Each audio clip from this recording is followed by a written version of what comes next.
The name of this tire was Robert. It was a tire that could think and feel. Robert shook the sand off himself and stood up proudly. Happily, he began rolling around. On his way, a plastic water bottle blocked his path. Robert slowly rolled toward it and then crushed it with force. He kept rolling, but soon another obstacle appeared, a glass beer bottle. Robert tried again and again, but couldn't crush it. His anger began to grow. He rolled back a little, and his whole body started to tremble. Then something strange happened. Using his mental power, Robert shattered the bottle without touching it. He kept rolling and soon reached the side of the road. A beautiful woman named Emily drove by in her car. Robert instantly liked her. Evil thoughts started forming in his mind. Using his terrifying psychic power, he made Emily's car stop by the roadside. He quickly rolled toward her. Emily had no idea that a tire was coming near. She tried to restart her car, but no matter how many times she tried, it wouldn't start. Meanwhile, Robert was almost there. But just then, a man driving a pickup truck came speeding by and accidentally hit Robert, sending him flying away. Robert lay unconscious on the roadside, and his control over Emily's car broke. Emily was shocked when her car suddenly started again. She quickly drove away, unaware that a strange tire was after her. Soon,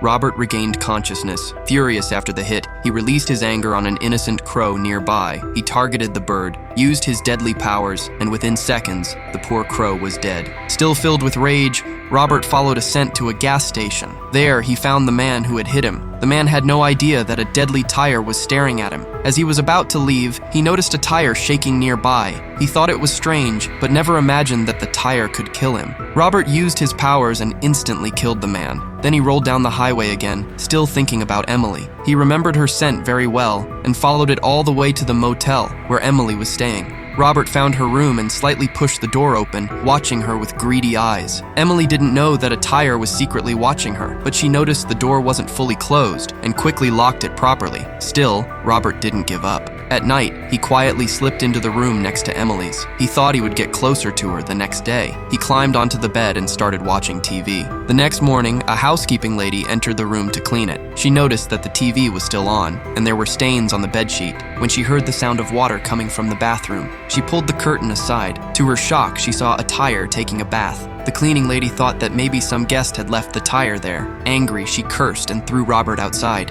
But soon, Robert stood up again. He quietly rolled back toward the room. This time, the motel owner's son saw him. The boy was stunned and ran to tell his father. He said he had just seen a living tire, but his father thought he was joking. The father simply told him to go and get a pizza. While the boy was gone, Robert killed the cleaning lady. After committing the murder, he didn't leave instead. He jumped into the motel's swimming pool. He started swimming and enjoying himself. When the boy returned, he went into Robert's old room and found the cleaning lady's dead body. Shocked, he immediately called the police. He took the police officers to the pool and told them he had seen the tire go into the room. His father still thought he was lying and told the boy to pull the tire out. The boy dragged the tire out, and the police said, "It's just an ordinary tire," but the boy insisted that it was alive. The father, now angry, pushed his son and threw Robert hard onto the ground. This humiliation filled Robert with rage. While the police were questioning the father, Robert suddenly stood up. He began to shake violently and used his deadly power. Right in front of everyone, the father's head exploded. Lieutenant Chad was shocked and terrified as Robert rolled away. Now Chad was sure that the killer was the tire. Later, Robert rested by the roadside. The motel owner's son came again, unaware that his father was dead. He tried to talk to Robert, but the angry tire rolled away. The boy ran back to the police and told them that Robert was heading down the road. 2 officers found Robert on the highway. Robert used his power again and instantly killed one of them. He kept rolling farther until he reached a tire-burning factory. There, he saw humans burning tires. Furious, Robert swore revenge for his kind. 3 days later, headless bodies began appearing in a nearby town, all killed by Robert. Eventually, they found Robert inside a hunter's cabin, watching TV. He was still obsessed with Emily. The police set a trap. Chad came up with a plan. They dressed a mannequin like a woman and hid a bomb inside it. They tried to lure Robert toward it. Robert rolled curiously to the dummy, but soon realized it wasn't real. Enraged, he blew the mannequin's head off and returned to his room. The bomb plan had failed. Furious, Chad grabbed his gun and stormed into the room. Everyone thought Robert would kill him, but after a few gunshots, Chad came out holding Robert's shattered body. Everyone believed Robert was finally dead.